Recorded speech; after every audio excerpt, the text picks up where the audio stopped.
2026 और 2027 चुनावी साल हैं। 2026 में भी कई राज्यों में चुनाव होने वाले हैं, वो पश्चिम बंगाल हो, असम हो, तमिलनाडु हो, केरल हो। लेकिन चुनावों से पहले ही कांग्रेस पार्टी लड़खड़ाती हुई नजर आ रही है। चुनाव से पहले राहुल गांधी कोई मुद्दा तो लेकर आते हैं, उस पर 2-4 दिन वो बात तो करते हैं, जैसे कि आपका कोई कंपनी आपको टूर पर लेकर जाती है 4 दिन के पैकेज पर, ऐसे ही राहुल गांधी भी 4 दिन का पैकेज किसी मुद्दे का लेकर आते हैं, फिर अपने आप ही उस मुद्दे पर वो चुप हो जाते हैं। चुनावी रणनीति राहुल गांधी के पास कुछ है नहीं, शीर्ष नेतृत्व के पास कोई है नहीं, और लगातार स्थिति राज्य दर राज्य चुनावों में हम देख रहे हैं। जिस दिल्ली में बैठे हैं उस दिल्ली में विधानसभा चुनाव में कोई कमाल नहीं कर पाए, शून्य से आगे नहीं बढ़ पाए। तो ऐसे में लगातार पार्टी से इस्तीफे हो रहे हैं और लगातार एक कटाक्ष भी पार्टी के नेता आपस में कर रहे हैं। एक फटाव वाली बात भी लगातार सामने आ रही है। मणिशंकर अय्यर का बयान भी अभी सामने आया। तो कांग्रेस पार्टी आखिरकार करना क्या चाहती है, कर क्या सकती है, नीति नियत रणनीति कुछ कांग्रेस पार्टी के पास चुनावी लिहाज से है या नहीं, इन्हीं विषयों पर आज चर्चा करेंगे। नमस्कार, मैं हूं आपके साथ अभिषेक पंडित और मेरे साथ मौजूद हैं प्रियदर्शी रंजन जी। सर, बहुत स्वागत आपका। एक वक्त था जब कांग्रेस पार्टी बहुत मजबूत पार्टी हुआ करती थी, राज्यों में भी सरकारें थी, देश में भी सरकारें थी। आज राज्यों के नाम पे तो 3 राज्यों में सिमट कर रह गई। कर्नाटक का हाल आपको पता है क्या है, हिमाचल का हाल आपको पता है क्या है, तेलंगाना ठीक ठाक चल रहा है, अब वो पता नहीं कैसे चल रहा है, कैसे नहीं चल रहा है। चुनावी साल है, 4 राज्यों में चुनाव है। क्या जो अंतरकल है अब लगातार बढ़ता दिख रहा है कांग्रेस पार्टी के भीतर, ये क्या कहता है?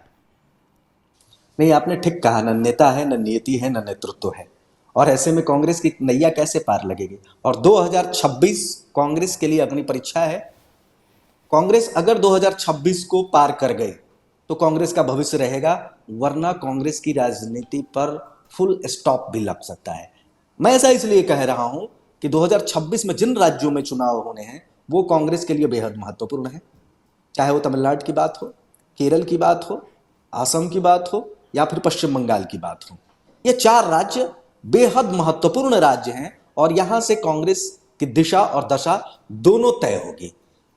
नीति और नेतृत्व विहीन, नेता विहीन कांग्रेस आगे कितना जा पाएगी, यहीं से तय होगा। असम बेहद महत्वपूर्ण राज्य है, क्योंकि पिछले विधानसभा चुनाव में भी असम में 30% के करीब कांग्रेस को यहां वोट मिला था। अन्य राज्यों को छोड़ दीजिए, जहां सिमटती जा रही है कांग्रेस, उसकी चर्चा क्यों करें। पश्चिम बंगाल में ये 5% से नीचे चले आए, 3% से नीचे चले आए, गिरते 3-4% के बीच में सिमट गए। उन राज्यों को छोड़ दीजिए लेकिन जहां ये 30% के करीब, 20% से करीब से अधिक वोट पा रहे हैं, उन राज्यों में भी इनकी स्थिति बेहद खराब है। असम में क्या लगता है आपको कि क्या पिछला प्रदर्शन कांग्रेस दोहरा पाएगी? मुझे तो नहीं लगता। ऐसा मुश्किल है। ऐसा इसलिए है कि आपका आपसी नेतृत्व टकरा रहा है, आपका प्रदेश अध्यक्ष इस्तीफा सौंप दे रहा है, आपसी गुटबाजी में आप लोग फंसे हुए हैं। केरल भी वैसा ही है। केरल 4 गुटों में बटा हुआ है। केसी वेणुगोपाल का एक गुट है, सतीशन का एक गुट है, शशि थरूर का एक गुट है जो शिथिल पड़ते हुए नजर आ रहे हैं। उसके अलावा भी एक गुट है जो टिकट दावेदारी अलग से एक चंक बना हुआ है। 4 गुटों में आप केरल में भी बटे हुए हैं। तमिलनाडु में आप डीएमके से समझौता करना चाहते हैं, लेकिन डीएमके वही कह रही है कि नहीं भैया, हम आपको शायद नहीं ले पाए। नहीं, डीएमके कह रही है कि चुनाव के बाद कोई समझौता नहीं होगा, अगर करना है अभी कर लो, ज्यादा सीटें तुम मांग रहे हो, मिलेंगी नहीं। कितनी सीटें इनको मिलेंगी नहीं? पश्चिम बंगाल में भी यही हुआ ना इनके साथ। पश्चिम तो हमने बिहार में भी देखा कि कितनी कैपेसिटी है कांग्रेस पार्टी की। कितनी 80 के आसपास सीटें मांग रहे थे, लेकिन मिली कितनी? 60। और जीते कितनी? 10%। 60 भी नहीं मिली थी, 50। 10 पे तो फ्रेंडली फाइट, 10 पे तो फ्रेंडली फाइट था। हाँ, तो मतलब नहीं मिल रही है इनको। और जो सीटें मिल रही हैं उसको आप किस तरीके से विनिंग परसेंटेज में बदल पा रहे हैं, वो भी तो आप नहीं बदल पा रहे हैं ना। यहाँ ठीक है, मुझे कम सीटें मिली लेकिन मेरा स्ट्राइक रेट बहुत बेहतर हो गया। ये परफॉर्मेंस भी कांग्रेस नहीं कर पा रही है। घटिया से घटिया प्रदर्शन कांग्रेस कर रही है, तो उस लिहाज से जो सहयोगी दल है वो कांग्रेस को एंटरटेन नहीं कर रहे हैं। ये सर, राज्यों में मैं आऊं उससे पहले मैं आपसे, ये एक तो मणिशंकर अय्यर का जो बयान आया कि केरल में पिनराई विजयन एक बार फिर से रिपीट कर रहे हैं सरकार को, और असम में जो इस्तीफा हुआ, ये इन दोनों के क्या मायने हैं? देखिए, आपसी अंतरकलह कांग्रेस का। देखिए, कांग्रेस के जो पुराने दिग्गज है ना, वो कांग्रेस आला कमान को ये मैसेज दे रहे हैं। एक बड़ी मशहूर शायरी है, तुम्हें गैरों से कब फुर्सत, हम अपने गम से कब खाली, बस बहुत हो चुका मिलना, न तुम खाली न हम खाली। कांग्रेस के जितने पुराने दिग्गज नेता हैं वे इस तर्ज पर कांग्रेस से दूर होते जा रहे हैं। यही कारण है कि मणिशंकर अय्यर का बयान हो, या फिर असम के प्रदेश अध्यक्ष के इस्तीफे की बात हो, या फिर इसमें जोड़ लीजिए कर्नाटक में जो सियासी हलचल चल रहा है उसको भी आप जोड़ लीजिए। तमाम चीजों को जोड़ करके देखिए, बिहार में जो उठापटक मची, कांग्रेस के हार, कांग्रेस को जो सीटें कम आई उसके पीछे यही वजह माना जा रहा है कि कांग्रेस का अंतर कलह ले डूबा। तो कांग्रेस अंतर कलह से घिरी हुई है, समझ में नहीं आ रहा है राहुल गांधी क्या कर रहे हैं, समझ में नहीं आ रहा है। जो आपने शुरुआती दौर में कहा ना, बड़ा क्षमा बांध दिया था राहुल गांधी के बारे में कि पैकेज लेकर के आते हैं, 4 दिनों का पैकेज, 4 मुद्दों का पैकेज। क्या भाई, मुद्दों का पैकेज लेकर के आपके पास है क्या? संगठन नहीं है, बूथ लेवल के कार्यकर्ता हैं क्या? नहीं है।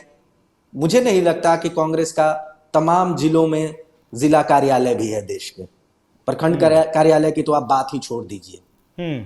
आप कैसे मुकाबला करेंगे कांग्रेस से, ये भारतीय जनता पार्टी से, और कैसे मुकाबला करेंगे क्षेत्रीय पार्टियों से, जिससे आप कहते हैं कि क्षेत्रीय पार्टियों ने मेरा स्पेस लिया है और हम क्षेत्रीय पार्टियों का स्पेस वापस चाहते हैं, वो राजनीति वापस चाहते हैं, पुराने दिन वापस चाहते हैं। कैसे वापस आप चाहते हैं, किन शर्तों पर?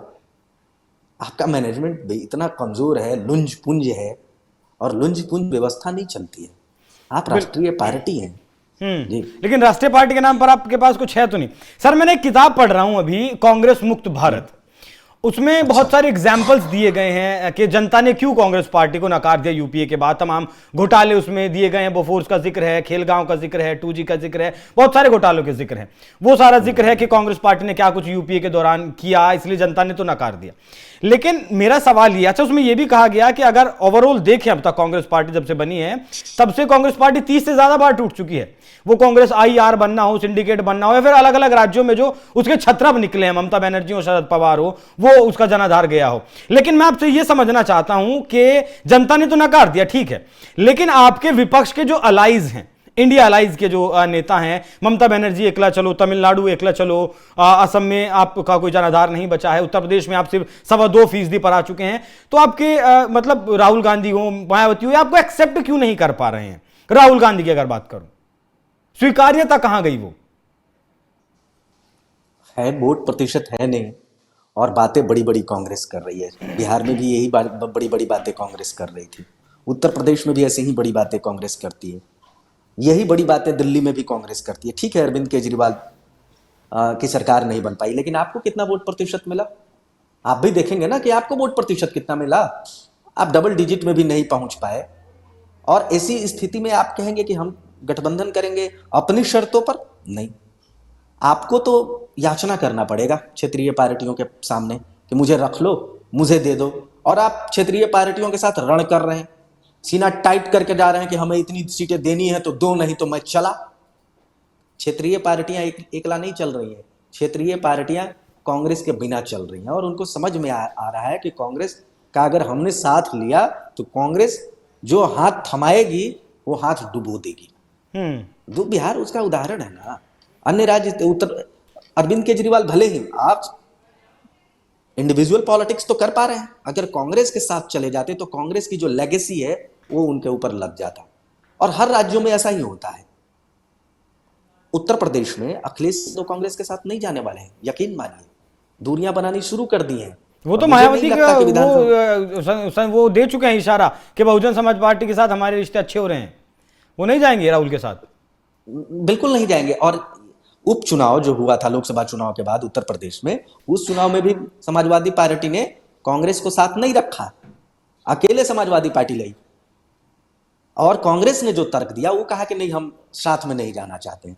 तो ये लजायल लइका धोड़ी टोवे एक कहावत है, गांव देहात में चलता है, कुछ उसी तरीके से राहुल गांधी या कांग्रेस करने की कोशिश करती है। आपको कोई रख नहीं रहा है साहब, आप दूसरे की नाव को डुबो दे रहे हैं, पनौती साबित हो रहे हैं देश की राजनीति में क्षेत्रीय पार्टियों के लिए। आपको कौन लेकर के चलेगा? अच्छा, कहाँ ये लोग मेहनत करते हैं? झारखंड में तो सरकार चल रही है ना कांग्रेस के सहयोग से, लेकिन झारखंड में आप बताइए, झारखंड में जब विधानसभा का चुनाव हो रहा था तो गांधी फैमिली की कितनी सक्रियता थी? बिल्कुल नगण्य। कांग्रेस कितनी सक्रिय थी? बिल्कुल नगण्य। वो तो भला मानिए हेमंत सोरेन भले व्यक्ति हुए कि इनको इतनी सीटें कांग्रेस को दे दी, और हेमंत सोरेन और कल्पना सोरेन का जो जलवा जलाल था उसके नाव पर सवार होकर के कांग्रेस किनारे लग गई और कांग्रेस को भी कुछ सीटें आ गई। इनका अपना मेहनत तो नहीं है ना, बिल्कुल नहीं है। बिहार में भी देखिए, जिस इलाकों में सबसे ज्यादा ये दावा कर रहे थे कि कांग्रेस वहां मजबूत है, सीमांचल का इलाका, उन इलाकों में कांग्रेस के 5-5 टर्म के विधायक हार गए चुनाव आपके। ओवैसी की पार्टी एआईएम ने आपको धूल चटाती। आप मुसलमानों के रहनुमा होने का दावा पेश करते हैं और मुसलमानों के गढ़ में ही आप चूक जा रहे हैं। तो आप सिर्फ बात बना रहे हैं, और बात बना करके राहुल गांधी जी राजनीति नहीं होती है, प्रियंका गांधी जी राजनीति नहीं होती है। आपके पास जब तक वोट देने वाले लोग नहीं रहेंगे, बटन नहीं दबाएंगे, तब तक आप चुनाव नहीं जीतेंगे, और उनको बूथ तक ले जाने वाले आपके कार्यकर्ता नहीं होंगे, नहीं चुनाव जीतेंगे। प्रखंड में आपके कार्यालय नहीं होंगे, जिला में आपके कार्यालय नहीं होंगे, नहीं चुनाव जीतेंगे। आयातित नेताओं के भरोसे बाहर से नेताओं को लाते हैं, गिरे पड़े नेताओं को आप स्टार बनाना चाहते हैं, और उन नेताओं के भरोसे चाहते हैं कि हम चुनाव जीत जाए, नहीं चुनाव जीतेंगे। और एक बड़ी बात मैं कहना चाहता हूं, कोई भी पार्टी, आम लोग, सब लोग एक समझेगा, किसी भी पार्टी का भविष्य वही उसी का होगा ना जिसके साथ युवा जुड़ेंगे। ये देश युवाओं का, क्या कांग्रेस के साथ युवा जुड़ते हैं?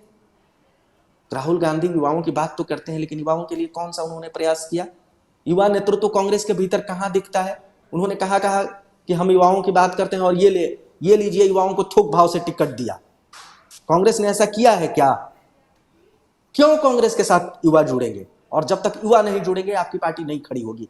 आप बुजुर्गों के सहारे चलाते रहिए। ये भारत जो है दुनिया का सबसे बड़ा युवाओं का देश है, और इसमें आप न युवाओं को टिकट दे रहे हैं, न युवाओं को नेतृत्व के स्तर पर हिस्सेदारी दे रहे हैं, सिर्फ डकैती कर रहे हैं युवाओं को लेकर के, और उसके आधार पर चाह रहे हैं कि हम राजनीति का राजमहल पा जाए। संभव नहीं है। तो जिस तरीके से हर राज्य में ये कांग्रेस के भीतर हाई वोल्टेज ड्रामा चल रहा है, उसे देखकर क्या आपको लगता है कि कांग्रेस मुक्त भारत की तरफ बढ़ चला है हिंदुस्तान? मैं ऐसा नहीं कहूंगा कि कांग्रेस मुक्त भारत की ओर हिंदुस्तान बढ़ चुका है, लेकिन कांग्रेस वो डूबती हुई नाव है जिसको बचाने की जिम्मेवारी कांग्रेस के आला नेतृत्व कर्ताओं पर है, लेकिन वो लोग इसको बचाने की जिम्मेवारी नहीं ले रहे हैं। हड़बूंग है, हड़बड़ी मची हुई है, अफरा तफरी का माहौल है।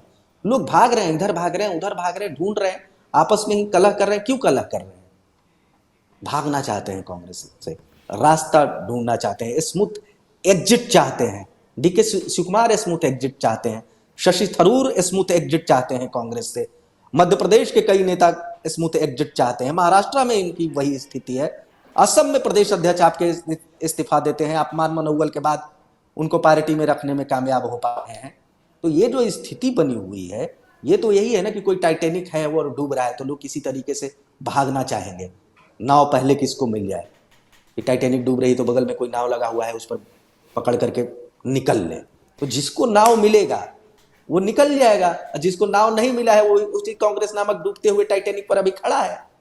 बिल्कुल। तो एक तरफ जनता के बीच राहुल गांधी की स्वीकार्यता नहीं है, दूसरी तरफ उन्हीं के जो अलाइज हैं, विपक्ष के जो नेता हैं, उनके भीतर भी कांग्रेस पार्टी या फिर कहें कि खास तौर पर राहुल गांधी को लेकर स्वीकार्यता बिल्कुल नहीं है। और जब तक राहुल गांधी की स्वीकार्यता उनके अपने ही अलाइज में नहीं होगी, तब तक कांग्रेस पार्टी रिवाइवल के बारे में तो भूल ही जाए, बाकी जिम्मेदारी ऐसे लोगों के ऊपर है जो जिम्मेदारी समझते नहीं है। सर बहुत धन्यवाद, जिस आसान शब्दों में, आसान भाषा में, आसान एग्जाम्पल्स के साथ आपने दर्शकों को समझाने की कोशिश की, वो बहुत कमाल का था। बाकी दर्शकों, आप इस विषय पर क्या सोचते हैं? कमेंट बॉक्स में अपनी राय जरूर दीजिएगा। नमस्कार।